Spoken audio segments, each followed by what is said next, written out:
নাবালিগ অবস্থায় যার বাচ্চা মারা যায়, ওই বাচ্চাগুলিকে আল্লাহ পাক রব্বুল আলামিন কিয়ামতের ময়দানে বাপ মার জন্য বহুত বড় সুপারিশকারী বানায়।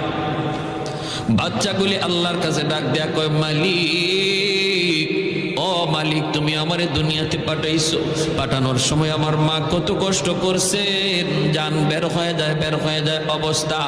এরপরে আমি দুনিয়াতে আসলাম, এত কষ্ট আমি মাকে দিলাম, কিন্তু মার কোনো খেদমত আমি করতে পারলাম না, আমার মা ঋণ আমি শোধ করতে পারলাম না।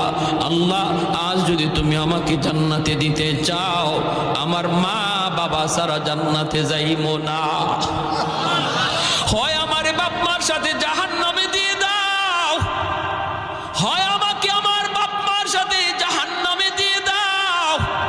রব্বুল